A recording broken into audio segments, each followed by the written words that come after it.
오늘 밤에 저희들이 시편 115편, 116, 117편 세 편의 시를 읽었습니다.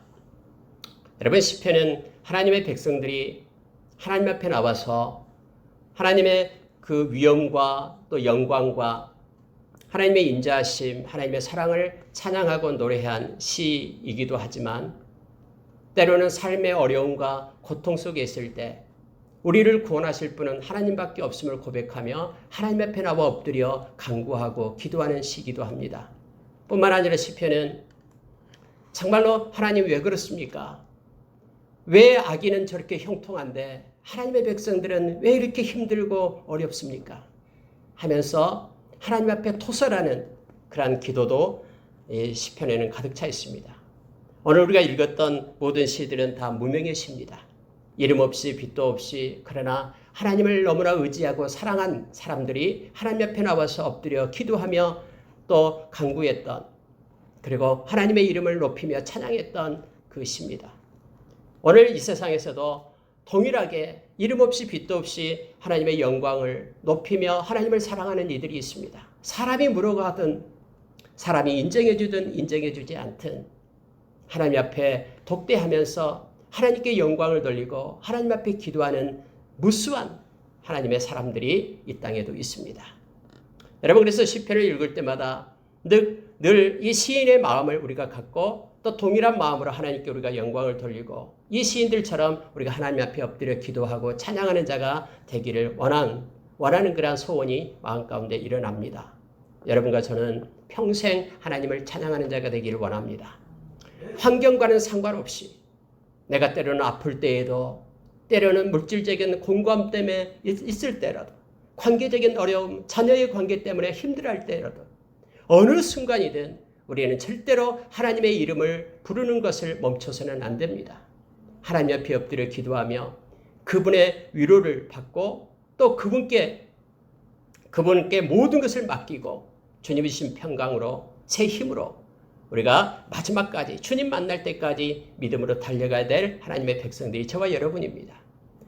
오늘 또 읽은 시를 통해서요, 기도하는 하나님의 백성, 그리고 하나님을 찬양하는 모습을 보게 됩니다. 몇 가지를 우리가 살펴보고요, 묵상하고 하나님께 기도하는 시간 갖도록 하겠습니다. 여러분, 115편 1절에서 보면은 시인은 이렇게 말하고 있습니다. 여호와여, 영광을 우리에게 돌리지 마옵소서. 오직 주는 인자하시고 진실하심으로 주의 이름에만 영광을 돌리소서라고 고백하면서 시를 시작합니다. 여러분, 저와 여러분은 하나님의 영광을 위하여, 하나님의 백성이기 때문에 하나님의 영광을 위하여 삶을 살아갑니다. 우리의 의를 위하여, 우리의 영광을 위하여 사는 자들이 아닙니다. 고린도전서 10장 31절에서 너희들이 먹든지 마시든지 무엇을 하든지 하나님의 영광을 위하여 하라라고 성경 우리에게 가르칩니다. 여러분, 놀라운 사실은요, 하나님께 영광 돌리지 않고 그 영광을 내 것으로 가로채는 이들은, 여러분, 그것을 위하여 살아가는 모든 이들은요, 그의 결말이 허망한 삶을 살게 되어 있음을 성경은 말합니다. 하나님은 당신의 영광을 그 누구에게도 뺏기지 않습니다. 이 시인은 지금 말하기를, 하나님, 우리 모두를 통해서 당신이 영광 받으십시오. 우리는 이미 구원을 받은 백성입니다. 예수의 생명을 가진 이들입니다. 그렇기 때문에 우리에게는 우리 주님께서 금거둔 아름다운 기업이 있습니다. 하나님의 나라가 있습니다. 온 천하를 다 주고도 바꿀 수 없는 그런 생명, 예수의 생명을 가진 구원의 백성입니다. 그래서 그것으로 우리는 하나님을 기뻐하면서요, 우리의 모든 삶을 통해서 하나님 당신만 영광 받으십시오. 이것을 우리가 매일 고백하는 데 되기를 원합니다. 아침에 일어나자마자 하나님께 기도할 때, 하나님, 오늘도 내가 하나님께 영광 돌리는 자가 되기를 원합니다. 하나님을 기쁘시게 하는 내가 되기를 원합니다 하면서 하나님께 우리의 마음을 드리는 저와 여러분이 되기를 원합니다. 이 시인은 처음부터 말합니다. 하나님, 절대 우리에게 영광 주지 마십시오. 하나님의 영광 홀로 받으십시오 하면서 하나님의 영광을 찬양하면서 시를 시작합니다. 그러면서 여러분, 4절에 한번 보십시오. 우상에 대해서 말하는데요, 그들의 우상들은 은과 금이요 사람의 손으로 만든 것이라. 입이 있어도 말하지 못하며 눈이 있어도 보지 못하며 귀가 있어도 듣지 못하며 코가 있어도 냄새 맡지 못하며 손이 있어도 만지지 못하며 발이 있어도 걷지 못하며 목구멍이 있어도 작은 소리조차 내지 못하느니라. 우상에 대해서 지금 말하고 있는 겁니다. 그들은 왜요? 죽었기 때문에요. 그러나 저와 여러분이 섬기는 하나님은요, 살아계신 하나님이셔요. 살아계셔서 지금도 이곳에 계셔서 우리의 예배를 받으시는 그 하나님이셔요. 그래서 여러분, 살아계신 하나님 앞에 있는 이들은요, 언제나 정직한 모습으로 섭니다. 그래서 우리가 거짓 없이 정직하게 서는 것이 살아계신 하나님을 인정하는 믿음의 삶이에요. 하나님은 그래서 정직한 자를 기뻐합니다. 여러분, 우상에 대해서 말하면서 특히 7절에서 이렇게 말하죠. 목구멍이 있어도 작은 소리조차 내지 못하느니라. 그러면서 우상들을 만드는 자들과 그것을 의지하는 자들이 다 그와 같으리로다. 다른 성경에 보면은요, 우상을 만드는 자, 또 우상을 의지하는 자는 반드시 수치를 당한다라고 말합니다. 왜냐하면은 이 수치라고 얘기할 때 그들은 하나님의 심판이 있음을 성경은 말해주고 있죠. 하나님이 아닌 다른 것을 하나님의 자리에 놓게 될 때 그것은 우상이 됩니다. 여러분, 우상은 왜 존재하냐면요, 다 자기를 위하여 우상을 만드는 거예요. 자기를 위하여, 자기의 평안을 위하여, 자기 자식이 잘 되기 위하여, 자기가 이 땅에서 잘 먹고 잘 살기 위하여, 자기를 위하여 만드는 것이 우상이에요. 만약에 여러분, 하나님도요, 나를 위하여 하나님이 필요하고 존재해야 된다고 생각하면요, 이것이 우상이 되어버립니다. 예수 우상이 되어버려요. 저와 여러분은요, 이제는 예수님의 피로 산 예수님의 거예요. 갈라디아서 2장 20절에서 나는 죽고 내 안에 그리스도가 사는 것이 믿음이다라고 얘기했습니다. 믿음은 하나님의 영광을 위하여 사는 것, 그것이 곧 믿음임을 우리에게 가르쳐줍니다. 나의 욕망을 채우기 위하여, 나의 목적을 이루기 위하여, 마치 하나님이 도깨비 방망이처럼 필요한 것이 아니에요. 우리는 기도와 간구로 하나님 앞에 나가죠. 기도가 뭡니까? 기도는 다른 게 아닙니다. 하나님의 뜻이 무엇인지, 나를 향한 하나님의 그 계획이 무엇인지, 하나님, 내가 이러한 삶 가운데 있는데 하나님, 나를 향한 하나님의 뜻이 무엇입니까? 하나님의 뜻을 묻는 것이 기도입니다. 간구는 하나님, 제가 하나님의 자녀입니다. 하나님의 영광을 위하여 이러이러한 것들이 필요합니다. 아버지로서 하나님 허락해 주십시오라고 구하는 것입니다. 우리가 여러분, 하나님 앞에 기도와 간구로 디모데전서 2장 1절에 보면은 도구와 그리고 감사로 하나님께 나가라고 얘기합니다. 기도할 때 4가지가 있어야 됩니다. 하나님의 유언과 하나님의 행하심을 찬양하고 경배하는 그런 기도가 있어야 되고요. 감사의 기도가 있어야 되고요. 뿐만 아니라 도구, 누군가를 위하여 기도하는 것이 있어야 됩니다. 중보 기도가 있어야 됩니다. 열방의 곳곳에 나가 있는 선교사들을 위한 기도도 있어야 되고요. 자녀를 위하여, 그 누군가를 위하여 내가 눈물 뿌려 기도를 해야 됩니다. 이 나라를 놓고도 우리가 기도해야 됩니다. 그리고 나에게 필요한 간구도 해야 됩니다. 하나님의 뜻을 구하는 기도도 해야 됩니다. 여러분, 기도와 간구로 말할 때예요, 우리는 하나님의 영광을 위하여, 또 하나님께서 영광 받으시게 하기 위하여 내가 무엇을 할 것인가를 하나님께 구하고 하나님의 뜻과 마음을 구하는 저와 여러분이 되기를 원합니다. 우상을 따라서 사는 것은요, 이거예요. 자기만을 위하여 삽니다. 디모데후서 3장 1절에서 5절 보면 마지막 때 말세의 고통의 때가 이른다라고 말하잖아요. 그 가장 먼저 나온 게 뭔지 아십니까? 세상에 사람들이 자기를 사랑하며 이렇게 나옵니다. 다 자기를 사랑합니다. 자기중심적으로 다 바꿔버립니다. 그러나 이것이 세상에 흘러가는 추세다라고 말합니다. 너희들은 이 세대를 본받지 말라라고 얘기합니다. 점점 세상은 자기를 사랑하고 돈을 사랑하고 쾌락을 사랑한다라고 말합니다. 하나님 사랑하기보다 더한다라고 디모데후서 3장 1절부터 5절에 나와 있습니다. 하나님의 백성인 저와 여러분은 더욱더 하나님을 사랑하면서 나가는 자 되기를 원합니다. 특히 여러분요, 이 우상이라는 게 그겁니다. 마태복음 6장 24절에서 탐심이 곧 우상이 됨을 알게 됩니다. 너희는 두 주인을 섬길 수 없다고 말합니다. 하나님과 물질을 섬길 수 없다고 말할 때에 이 물질은 뭐예요? 탐심에서 나오고 자기를 위하는 것. 하나님의 자리에 그래서 이스라엘 백성이 그랬듯이 풍요의 신 바알과 아세라를 놓고 한쪽으로는 하나님을 섬기면서 한쪽으로는 세상의 풍요의 신을 따라가는 거예요. 하나님께서는 이것을 너무나 싫어하고 가증스럽게 여김을 알게 합니다. 여러분, 분명히 말합니다. 우상들을 만드는 자들, 그리고 그것을 의지하는 자들은 다 우상과 같게 될 것이다. 위에서 말하는 우상이 뭡니까? 말하지 못하고 보지 못하고 냄새 맡지 못하고 작은 소리조차 말할 수 없는 그러한 죽어있는 자, 그가 곧 우상을 따르는 자임을 의지하는 자임을 말해주고 있습니다. 그리고 반드시 수치와 부끄러움을 당하게 됩니다. 의지했던 우상을 의지한 사람들의 모습이 그렇다라고 성경은 가르쳐주고 있습니다. 그러면서 여러분요, 9절에 보십시오. 이스라엘아 여호와를 의지하라. 여러분 이스라엘이 누굽니까? 영적인 이스라엘들, 하나님의 백성인 저와 여러분이죠. 우상을 의지하지 말고 하나님을 의지하라라고 말합니다. 그는 너희의 도움이시요 너희의 방패시로다. 하나님만이 우리의 도움입니다. 하나님 아닌 다른 것에 손 내밀고 애굽에게 아수르에게 손 내밀면은 하나님께서 가장 싫어하는 것 우리는 너무나 잘 압니다.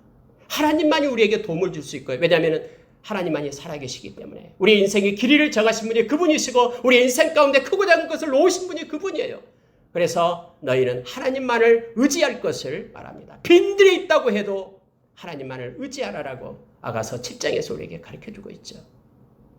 여러분, 믿는다는 것은 의지하는 것입니다. 잠언서 29장 25절에서 말하면 사람을 두려워하면 올무에 걸립니다. 그러나 하나님을 의지하는 자는 안전합니다. 언제나 하나님을 의지하는 자는 안전합니다. 그러나 사람을 의지하고 사람을 두려워하면 반드시 그는 올무에 걸려서 빠지게 된다는 것을 성경은 우리에게 가르쳐줍니다. 하나님만이 우리의 도움이시고 그분만이 우리의 방패가 되십니다. 이때 방패는 큰 방패를 얘기합니다. 악한 사탄이 불화살을 우리에게 쏘아댈 때에 믿음의 방패를 가지고 우리가 우리를 보호한다라고 하나님의 전시갑주를 입으라라고 에베소서 6장에서 우리에게 가르쳐주죠. 하나님만이 우리를 보호해주는 방패.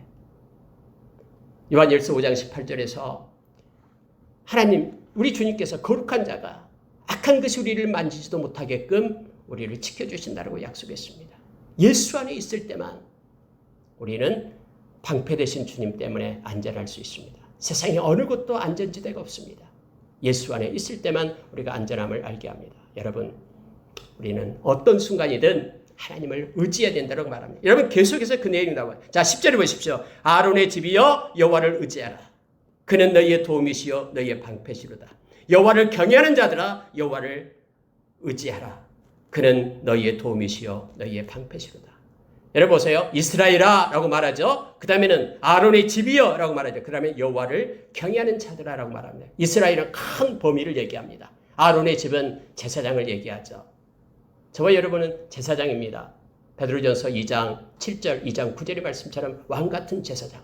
다시 말하면 하나님께 예배하는 자, 제사장이에요. 이거보다도 더 깊은 게 뭐냐면요. 여호와를 경외하는 것입니다. 우리가 여호와를 경외하다라는 건 두 가지다고 얘기했죠. 여호와를 경외한다라는 것은요. 주님은 하나님을 사랑하는 것, 그리고 하나님을 두려워하는 것을 경외라고 얘기합니다. 무슨 일을 할 때마다 하나님을 먼저 생각하고 존 칼빈은 이 경외에 대해서 이 경건을 말하면서 경외를 얘기하죠. 이 경건은 유세베이야. 이 경건은 이 하나님을 경외함을 근거로 하는 거죠. 다시 말하면 깨끗한 양심으로 하나님께 예배하는 자가 하나님을 경외하는 자라고 또 이것이 경건이다라고 우리에게 가르쳐 줍니다. 저와 여러분이 하나님을 경외합니까? 그렇다면 반드시 하나님을 의지해야 됩니다. 말은 하나님을 경외한다고 말하면서 하나님을 의지하지 않는 삶을 산다면 그것은 잘못된 것입니다. 하나님을 경외하는 자는 모두가 다 하나님을 의지해야 됩니다. 하나님은 우리의 도움이시고 방패시기 때문에 그렇습니다. 시편 25편에 보면은 하나님을 경외하는 자에게는 하나님이 약속해 준 것 세 가지가 있죠. 너희의 인생의 길을 지도하리라. 너희에게 친밀함을 주리라. 그리고 너희에게 하나님의 평강을 주겠다라고 약속했습니다. 저와 여러분은 하나님을 경외한 자입니다. 그러면은 하나님을 의지해야 됩니다. 그분이 우리의 도움이시고 방패시기 때문에 그렇습니다. 여러분 13절에 보면은요. 높은 사람이나 낮은 사람을 막론하고 여호와를 경외하는 자들에게 복을 주시리라. 세상은요. 사람을 차별합니다. 돈이 있고 권세 있고 능력 있고 하면은요. 좀 낮게 보고요. 아무것도 없고 못 배우고 그러면은 사람을 무시하고 멸시합니다. 그러나요. 믿음, 하나님 앞에서는 달라요.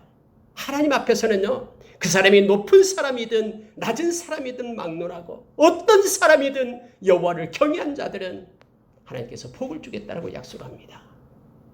어떤 사람이든 예수 믿는 사람은 그가 너무나 존귀하고 보배로워서 우리 주님께서 당신의 생명을 주어서 그를 산 거예요. 그래서 누구나 다 존중하고 보배롭게 여겨야 됩니다. 주 안에서 한 형제는 영원한 하나님의 나라의 가족입니다. 예수님께서 마태복음 12장 50절에서 누가 내 어머니고 누가 내 형제고 자매냐 이들을 보라. 하나님의 뜻대로 행하는 자들이 나의 가족, 어머니, 형제, 자매라고 말합니다. 또한 다른 성경에서는 말씀을 지키는 자가 나의 부모고 나의 형제라고 말합니다. 하나님의 가족을 얘기합니다. 영원히 하나님의 나라에서 같이 살아야 돼. 이 세상은 금방 지나갑니다. 근데 이 세상에 좀 가졌다고, 좀 많이 배웠다고, 좀 건강하다고 나약하고 소외받는 사람을 차별해서는 안 됩니다. 예수님께서 너무나 소중해서 핏값으로 산 그를 소중히 여겨야 될 것을 성경은 말합니다. 여러분 야고보서 2장을 읽어보십시오. 너희 회당에 금가락지를 끼고 좋은 옷을 입은 사람이 오고 헐벗고 남난 옷을 입은 가난한 사람이 들어올 때에 좋은 옷을 입은 사람은 여기 좋은 자리에 앉으소서라고 얘기하고 가난한 자에게는 너는 거기 서 있든지 내 발등상 아래 앉으라면 너희끼리 차별하는 거 아니냐. 악한 생각으로 판단하는 것이 아니냐라고 말합니다. 여러분 높은 사람이나 낮은 사람이나 예수 안에 있을 때 그들은 만약에 하나님을 경외하는 자라면 예수를 믿는 자라면 모두가 다 동등한 하나님의 복이 구원의 복이 있음을 성경은 말해주고 있습니다. 여러분 17절로 내려가면요 죽은 자들은 여호와를 찬양하지 못하나니 적막한 데로 내려가는 자들은 아무도 찬양하지 못하리로다. 우리는 이제부터 영원까지 여호와를 송축하리로다. 할렐루야라고 말하죠. 여러분 가만히 한번 말씀을 보십시오. 죽은 자들은 여호와를 찬양하지 못한다라고 얘기합니다. 적막한 데로 내려가요. 아무도 찬양하지 못합니다. 근데 우리는 18절에 반대로 우리는 이제부터 영원까지 여호와를 송축하리로다 라고 말합니다. 여러분 지금부터 영원까지라는 게 무슨 뜻입니까? 지금부터 영원히 이 사람은 죽지 않는다는 것입니까? 여러분 여기서 중요한 것이 있습니다. 죽은 자들은 이렇게 말할 때는요 생명이 없는 것을 얘기합니다. 조회, 헬라어로 이 조회라는 이 생명은 예수 안에만 있습니다. 다른 어디에도 생명이 없어요.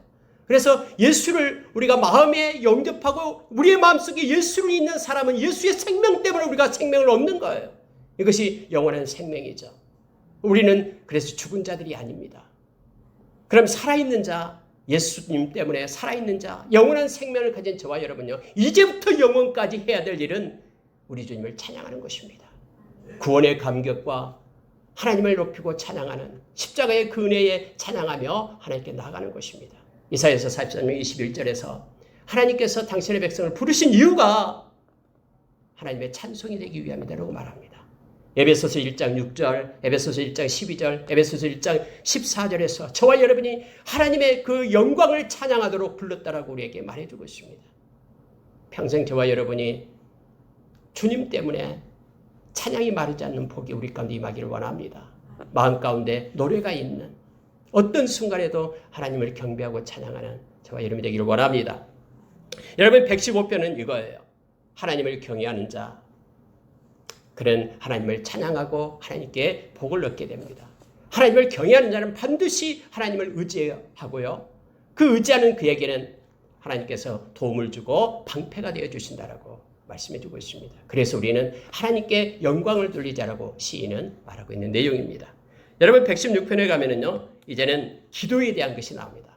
115편에서는 찬양을 얘기하고 있다면은 이제는 116편에서는 기도를 얘기합니다. 보십시오. 1절에 여호와께서 내 음성과 내 간구를 들으심으로 내가 그를 사랑하는도다. 그의 귀를 내게 기울이셨으므로 내가 평생에 기도하리로다.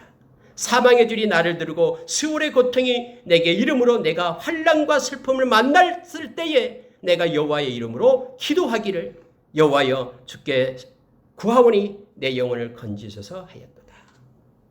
여러분 시인은 기도하는 사람입니다. 어떤 순간에도 하나님 앞에 기도하고 엎드리는 자들입니다. 저와 여러분도 지금 기도하기 위하여 왔습니다. 기도는 우리의 의무가 아닙니다. 기도는 특권입니다. 하나님의 백성에게 준 하나님의 선물이 기도입니다. 요한복음 14장 13절에서 성경은 분명하게 얘기합니다. 우리가 예수 그리스도의 이름으로 하나님 앞에 와서 기도하면 하나님은 영광을 받으신다고 말합니다. 그리고 요한복음 14장 14절에서 내 이름으로 무엇인지 내게 구하면 내가 행하리라라고 주님은 약속해 주고 있습니다. 누가복음 18장에서 1절부터 8절에서 예수님께서 우리에게 기도에 대해서 가르치면서 그렇게 말씀합니다. 항상 끝까지 기도할 것을 말합니다. 그러면서 믿음을 보겠느냐라고 우리에게 말해주고 있죠. 여러분, 기도는 믿음입니다. 믿음이 없이는 기도할 수가 없습니다. 하나님의 때를 기다리며 하나님께 맡기며 나갑니다. 빌립보서 4장 6절에서 모든 일에 기도와 간구로 너희 구할 것을 감사함으로 하나님께 아뢰라라고 말합니다. 그러면 모든 지각에 뛰어난 하나님의 평강이 우리의 마음과 생각을 지켜줄 거다라고 약속해 주고 있습니다. 기도하는 자에게는요, 우리의 지각을 뛰어넘습니다. 우리의 상상할 수 없는 하나님께서 은혜를 우리에게 부어주십니다. 에레미야서 33장 2절 3절의 말씀도 동일합니다. 알지 못하는 크고 비밀한 것을 기도하는 자에게 주시겠다고 약속했습니다. 예수님은 기도하는 분이었습니다. 새벽 미명에 나가서 기도했고요. 밤이 맞도록 기도했고요. 무슨 일이 있을 때마다 기도했고요. 오병이어를 행한 후에도 밤새 예수님께서는 기도하셨습니다. 우리로 하여금 기도의 본을 보여주시면서 기도는 하나님과의 교통과 교제 속에 있는 것임을 알게 합니다. 여러분, 116편에서요. 이 시인은 말하기를 환난과 슬픔을 만났을 때에 사망의 줄이 나를 두르고 수월의 고통이 내게 이르렀던 그 단계까지 여호와의 이름으로 기도했다라고 말합니다. 나의 영혼을 건져주십시오. 성경은 분명하게 기록합니다. 주의 이름을 부르는 자는 구원을 얻는다라고 말합니다. 여러분, 어려운 처지에 있습니까? 힘듭니까? 주님의 이름을 부르시기 바랍니다. 주님은 우리의 기도에 당신의 길을 묻습니다. 그리고 가장 좋은 방법으로 하나님의 때에 허락해 주십니다. 우리가 에스겔서 36장에서 하나님께서는 크고 작은 계획을 하십니다. 그러나 너희들이 반드시 기도해야 된다고 우리에게 가르쳐주죠. 우리의 기도를 통해서 하나님께서는 일하신다라는 겁니다. 우리가 열방을 놓고 기도하면은요, 하나님의 손이 열방에 움직입니다. 우리의 자녀를 놓고 기도하면은 하나님께서 우리 자녀 위에 하나님의 복을 허락해 주십니다. 이 나라를 놓고 기도할 때 하나님께서는 그 기도를 듣고 응답해 주십니다. 여러분, 모세와 아론을 애굽 땅에 보내기 전에요, 애굽에 있는 하나님의 백성들이 하나님께 부르짖기 시작했어요. 물론 아브라함을 통해서 430년 동안 그곳에 종살이할 것이다라는 예언이 있었죠. 그런 하나님의 계획이 있었음에도 불구하고 그들이 기도하기 시작할 때 하나님은 일하시기 시작했음을 성결교서는 봅니다. 기도는 하나님이 우리에게 주신 특권이면서 우리의 기쁨입니다. 여러분과 제가 기도하면서 하나님 주신 그 위로와 큰 기쁨, 희락 가운데 거하기를 원합니다. 여러분 10절을 한번 보십시오. 내가 크게 고통을 당하였다 말할 때에도 나는 믿었도다. 기도하는 자의 특징입니다. 아무리 큰 고통 중에 있어도요, 내가 크게 고통을 당하였다고 말할 때에도 나는 하나님을 믿었다라는 거예요. 그래서 여러분, 믿음이 없이는 끝까지 기도할 수 없습니다. 예수님께서 그렇게 말씀하셨듯이 믿음을 보겠느냐. 하나님을 우리는 절대 신뢰하기 때문에 우리는 하나님 앞에 엎드려 그의 도움을 구하는 기도를 드림을 알게 합니다. 12절 보십시오. 내가 주신 모든 은혜를 내가 여호와께 무엇으로 보답할까? 기도하는 자에게 하나님께서 은혜를 주시는데 그 은혜에 내가 무엇으로 보답할까 하면서요, 13절 이렇게 말합니다. 내가 구원의 잔을 들고 여호와의 이름을 부르며 여호와의 모든 백성 앞에서 나는 나의 서원을 여호와께 갚으리로다. 이 세 가지를 얘기합니다. 하나님의 그 은혜에 내가 무엇으로 보답할까? 첫째가요, 구원의 잔을 들고. 여러분, 이 구원의 잔을 들고 이게 무슨 뜻이냐면요, 그때 당시 이 종교 의식을 행할 때에 이스라엘 백성들이 히브리인들을 하나님께 대한 감사의 표시로서 포도주 잔을 들고서 있었습니다. 그런 의식이 있었어요. 그럼 구원의 잔을 들고라는 것이 무슨 뜻이냐면요, 하나님께 감사한다라는 뜻입니다. 하나님께 감사드리는 거예요. 여러분, 이건 물질적인 감사를 얘기하는 게 아니에요. 우리가 하나님 앞에 감사의 고백을 하고 감사의 예배를 드리고 감사의 제사를 드리는 것. 하나님을 영화롭게 하는 것은요, 우리가 감사로 하나님께 나가는 것입니다. 삶 가운데 하나님을 향한 감사가 있어야 됩니다. 이것이 하나님의 은혜에 보답하는 거예요. 고린도전서 10장 13절에서 우리 앞에 놓여진 모든 것들은 하나님의 허락 없이는 우리 앞에 주어진 것이 아무것도 없어요. 그래서 여러분, 어떤 순간에도 우리는 하나님께 범사에 감사할 수 있는 것, 이 감사가 하나님께 우리가 보답하는 길입니다. 감사하기 시작하면요, 우리의 삶이 바꿔집니다. 두 번째로 여러분 나타나는 게 뭐냐면은 여호와의 이름을 부르며, 물론 기도와 찬양을 얘기합니다. 이건 하나님께 더 가까이 나아간다는 것을 얘기합니다. 여러분, 하루에 몇 번 하나님을 찬양합니까? 몇 번 하나님 앞에 나가서 기도합니까? 우리가 하나님께 나아가서 기도하고 찬양할 때 하나님은 절대로 귀찮다, 성가시다 말씀하시지 않습니다. 기도할수록 하나님은 영광을 받고요, 기뻐하십니다. 이것이 하나님의 은혜에 보답하는 것입니다. 그리고 또 하나는 나는 나의 소원을 여호와께 갚으리로다. 여러분, 마음 가운데 하나님을 향한 뜨거운 열정과 또 하나님을 향한 깊은 은혜를 가지고 있습니까? 마음에 결단이 있습니까? 내가 끝까지 믿음을 지키며 하나님의 영광을 위하여 살겠다라는 마음의 소원이 있습니까? 빌립보서 2장 13절의 말씀처럼 우리 마음 가운데 하나님의 기쁘신 뜻을 주어서 우리로 소원을 삼는 그 하나님, 그래서 하나님께 영광 돌리는 마음 가운데 주신 걸 가지고 하나님이 주신 것을 끝까지 충성하며 버텨내는 것입니다. 이것이 하나님께 은혜에 감사하고 보답하는 겁니다. 이것을 다른 표현으로 소원을 갚는다라고 표현을 합니다. 마음이 하나님을 향하고 하나님의 영광을 위하여 살겠다라는 아름다운 마음을 우리가 갖고 끝까지 이 마음을 간직해내는 것, 이것이 하나님의 은혜에 보답하는 길임을 성경이 우리에게 가르쳐줍니다. 마지막으로 여러분 117편 보고 마치겠습니다. 너희 모든 나라들아, 여러분 시편 중에서 가장 짧은 시가 117편입니다. 2절로 되어 있죠. 너희 모든 나라들아 여호와를 찬양하며 너희 모든 백성들아 그를 찬송할지어다. 우리에게 향하신 하나님 여호와의 인자심이 크시고 여호와의 진실하심이 영원하미로다. 이 시인은요, 하나님의 인자심, 하나님의 진실하심을 생각할 때 찬양하지 않을 수 없다라는 거예요. 그러면서 막 마음에서 불이 오르는 거예요. 많은 사람들을 향해서 모든 나라들, 이 인류에 존재하는 모든 나라들은 하나님을 찬양해야 된다. 이 땅에 속한 모든 백성들은 하나님을 찬양해야 된다. 왜냐하면 하나님의 인자심과 하나님의 진실하심이 너무 크기 때문에. 여러분, 하나님의 인자심을 만나보았습니까? 헤세드, 하나님의 인자하심, 하나님의 사랑을 얘기합니다. 그리고 하나님의 진실하심, 그분은 말씀하시고 끝까지 지키고 행하십니다. 하나님의 인자하심과 진실하심을 찬양하며 평생 기뻐하는 저와 여러분이 되기를 원합니다. 함께 기도하겠습니다.